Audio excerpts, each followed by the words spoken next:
Donald Trump के special adviser ने बोला है कि अमेरिका के राष्ट्रपति डोनाल्ड ट्रंप ने ईरान के खिलाफ फैसला ले लिया है और अगले 24 घंटे ईरान पर बहुत ज्यादा भारी होने वाले हैं।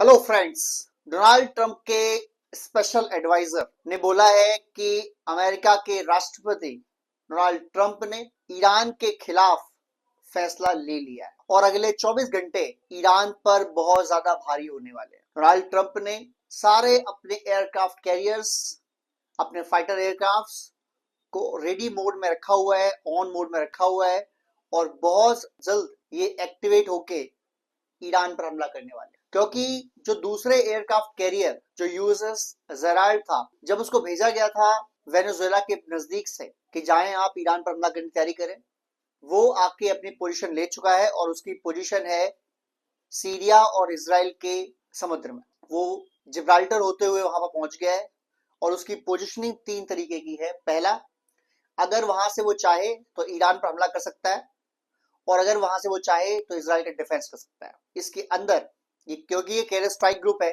तो हमला करने की पूरी कैपेबिलिटी है इसके पास और ये उसी जगह से, क्योंकि इजराइल के जस्ट पीछे ही खड़ा हुआ है ये, वहीं से ये अटैक मोड में आके ईरान पर हमले करके जा सकते हैं। इसके अलावा ईरान और पूरे मिडिल ईस्ट में अमेरिका के जो फ्यूल टैंकर एयरक्राफ्ट हैं जिनमें तेल होता है, जो हवा में भर सकते हैं ईंधन, उसको एक्टिवेट कर दिया गया और तकरीबन 50 से 60 ऐसे ऑयल टैंकर्स, जहाज, रिफ्यूलिंग जहाज हवा में उड़ रहे हैं तैनात। इसका मतलब जैसे ही ये फाइट लॉन्च होगी, हमले लॉन्च होंगे, फिर इनको वापस फाइटर जेट्स को, जब तक इनकी मिसाइलें खत्म नहीं होती, इनके बॉम्ब्स खत्म नहीं होते, इनको वापस जमीन पर उतरने की जरूरत नहीं है।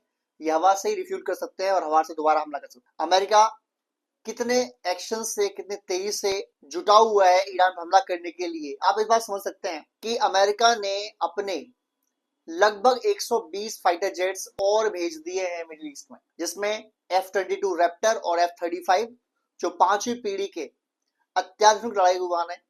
ये स्टेल्थ टेक्नोलॉजी से लैस हैं, इनको डिटेक्ट कर पाना इम्पॉसिबल है।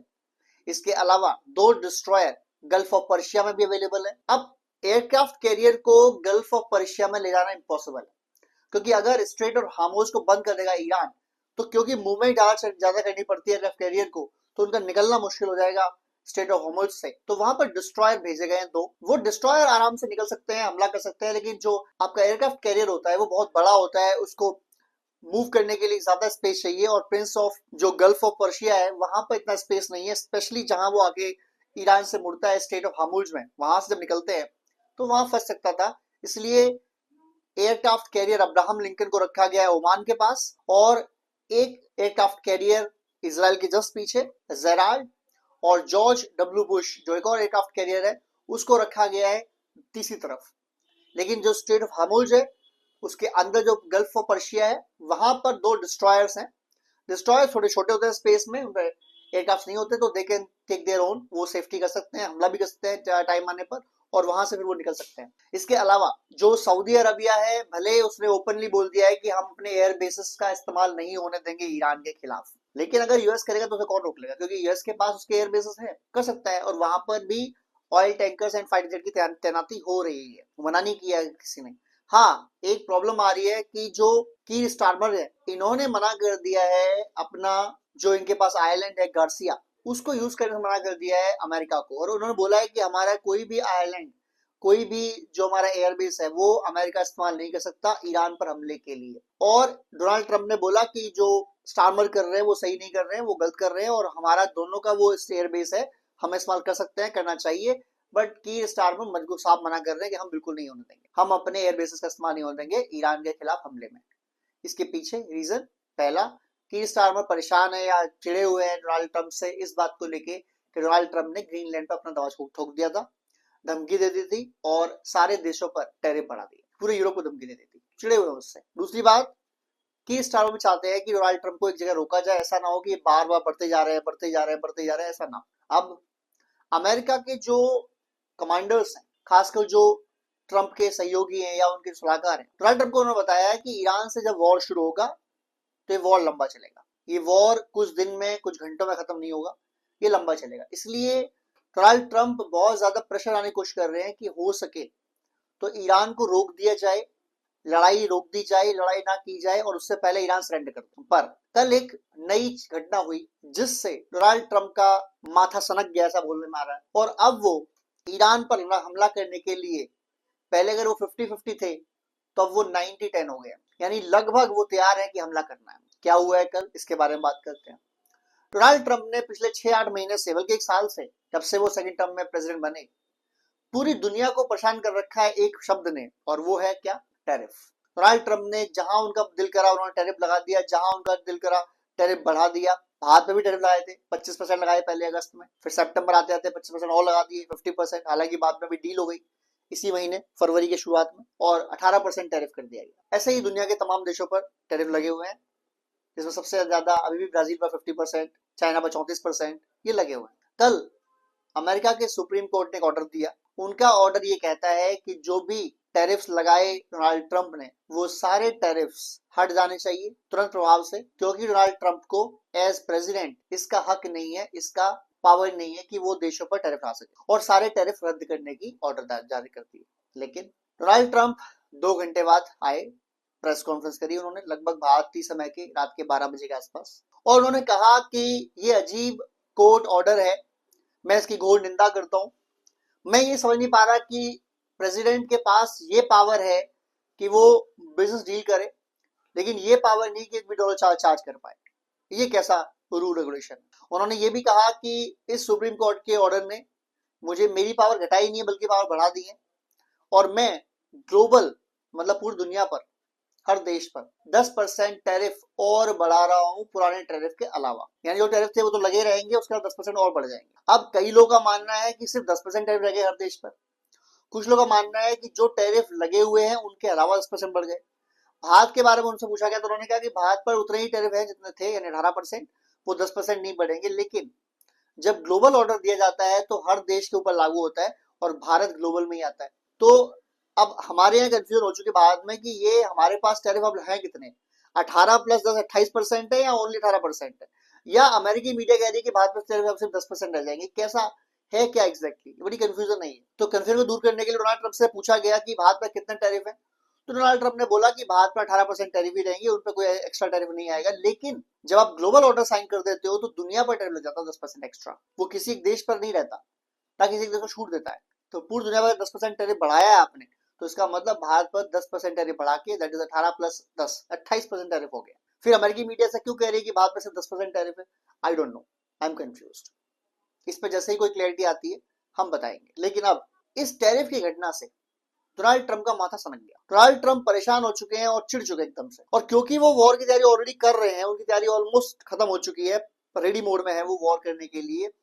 तो ऐसा कह सकते हैं वो आज रात ही ईरान पर हमला कर दो ईरान, क्योंकि ईरान अपनी शर्तों पर चाहता है डील्स करना, अमेरिका अपनी शर्तों पर चाहता है डील करना, बिकॉज डोनाल्ड ट्रंप को एक आदत है। आदत क्या है? आदत है हीरो बनने। तो डोनाल्ड ट्रंप एक ऐसी डील चाहता है जिसमें वो बोल सके, ओपनली बोल सके कि मैंने ईरान के ऊपर हमला किया और ये अचीव किया, या मैंने हमला नहीं किया और ये अचीव किया। अगर उसे ठोस चीजें नहीं मिलेगी जो वो अपने लोगों को बता सके, जैसे क्या ठोस चीज हो सकती है? नंबर 1, मैंने ईरान के न्यूक्लियर प्रोग्राम को पूरा बंद करा दिया। नंबर 2, जो ईरान ने यूरेनियम संवर्धन किया था 420-30 किलो के आसपास जो भी था, वो सारा अब ईरान से बाहर आ चुका है, ईरान के अंदर 1 भी किलो संवर्धित यूरेनियम नहीं। दूसरा, ईरान की मिसाइल रेंज अब 500 किलोमीटर से कम होगी, यानी ईरान इजराइल पर हमला नहीं कर सकता अपनी मिसाइल टेक्नोलॉजी से। तीसरा, ईरान में अब डेमोक्रेसी फॉलो की जाएगी और ईरान में चुनाव होंगे, या ईरान में शाह पहलवी की सरकार वापस आएगी।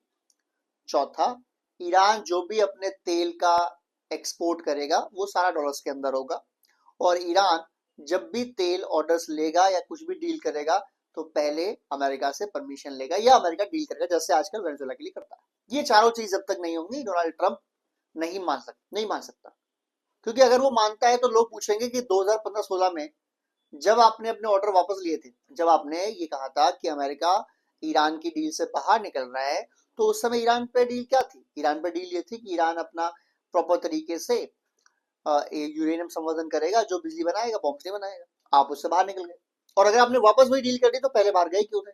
8 साल आपने क्यों था? और ये शेर ने जवाब जो किया है, आपने फौज भेजी कि नाटक क्यों करा? डील तो पहले चल ही रही थी। दूसरा, इसराइल नहीं मानेगा। इसराइल चाहता है कि मिसाइल रेंज खत्म की जाए, मिसाइल रेंज रोकी जाए ईरान की, क्योंकि इसराइल को ईरान से खतरा है। ईरान इसराइल को ओपनली बोलता है कि हमें ईरान से खतरा है, और ईरान से अगर जंग होती है तो हम ईरान की मिसाइल रेंज को खत्म करा के मानेंगे, उससे पहले हम मानेंगे नहीं। बिकॉज इसराइल फ्यूचर में कोई हमला हो सके, ईरान कर सके, ऐसा ईरान को छोड़ना चाहता ही नहीं। अब बात आती है इसराइल की, ईरान की। ईरान ये कहता है कि भाई अगर मैंने अपनी मिसाइल रेंज कम कर ली तो पहली बात तो कोई गारंटी नहीं है कि इसराइल दोबारा हम पर हमला नहीं करेगा, जैसे वो हमेशा हमला करता रहता है। हमास के ऊपर, हिजबुल्लाह के ऊपर, हुती के ऊपर, हमारे ऊपर हमला कर सकता है। अब हमारी एयर डिफेंस तो वैसे भी इतनी स्ट्रांग नहीं है, फाइटर जेट हमारे पास स्ट्रांग नहीं है, मिसाइल रेंज हम कम कर ले, हमारा बचा है कुछ भी नहीं। कल को जो इसराइल अमेरिका बोलेंगे हमें करना पड़ेगा। तो ईरान से मानना नहीं चाहता, क्योंकि ईरान ने अगर मिसाइल रेंज अपनी कम करी, इसका सीधा मतलब ये है कि ईरान ने हथियार डाल दी। दूसरा, ईरान कहता है कि हमारे यहाँ कौन राज करेगा नहीं करेगा ये तय हम करेंगे, डेमोक्रेसी हमारे यहाँ है नहीं है उससे आपको कोई लेना देना नहीं। अमेरिका अपने सारे बेसिस एक्टिव चल रहा है, चाहे वो सीरिया के बेसिस हो, ओमान के बेसिस हो, सऊदी अरब के बेसिस हो, इराक के बेसिस हो, कतर के बेसिस हो, उज्बेकिस्तान के बेसिस हो, जॉर्डन के बेसिस हो, हर एक बेस को एक्टिव कर दिया गया है। इसका मतलब अमेरिका लड़ने के मूड में है, पूरा 100% मूड में है। तो अमेरिका बिना इन डील्स के मानेगा नहीं। तो ईरान ही डील कर सकता नहीं है, करते ही वो तो फिर हार ही गया एक तरीके से। अगर वो डील कर लेता तो हार गया एक तरीके से, फिर तो उसने हथियार डाल दिए, समा जाएगा, और भविष्य में कौन उसको इज्जत देगा? कोई नहीं देगा। अभी हम सब मानते हैं कि ईरान जो है एक पावरफुल कंट्री है, ईरान जो है उसे कोई कंट्रोल नहीं कर सकता, और ईरान का खुद के ऊपर पूरा कंट्रोल है। लेकिन अगर ऐसा डील कर लेता है तो फिर इसराइल अमेरिका दोनों कंट्रोल करेंगे ईरान को, और हमें मानना पड़ेगा। हाँ, तो मैं बता रहा था आपको कि किस तरीके से ईरान के, अगर शर्तें ईरान मान लेता है इसराइल की, अमेरिका की, तो ईरान एक तरीके से वॉर में जाए बिना ही हार गया, मान जाएगा। तो ईरान के लिए लाजमी है कि वो वॉर करे, क्योंकि तो शर्तें उसके हिसाब से नहीं है, और शर्तें वो मान सकता भी नहीं है। अगर सारी शर्तें ईरान मान लेगा तो फिर ये पॉसिबल नहीं है कि ईरान भविष्य में, या उनके जो लीडर हैं आयतुल्लाह खामेनी, या ईरान के राष्ट्रपति हैं पेजेस्कियान, या ईरान के विदेश मंत्री हैं अरागची, या कोई भी ईरान का लीडर हो, वो फिर उसकी कोई वैल्यू नहीं होल्ड करती। जैसे आजकल की डेट में वेनेजुएला के राष्ट्रपति से आप मिलो ना मिलो, क्योंकि डील्स तो अमेरिका वाले करेंगे, तो कोई इनकी वैल्यू रहेगी नहीं।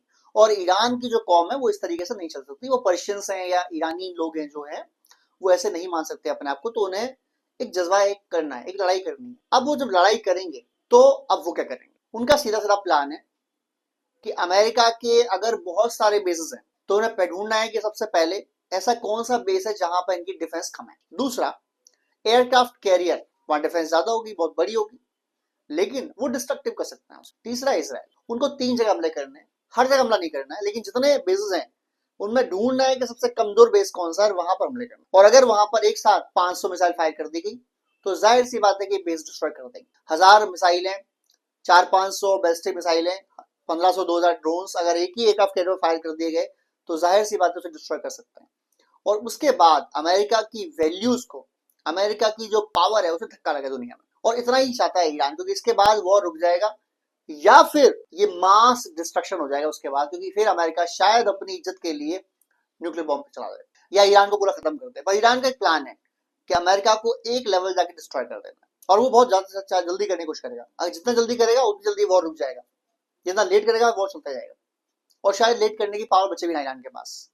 अमेरिका का प्लान है सीधा इतनी पावरफुल स्ट्राइक करने की ईरान कैन नॉट रिटेलिएट, वापस हमला ना कर सके। ये दोनों के प्लान है आपस में, अब कौन सक्सेस करता है ये अलग बात है।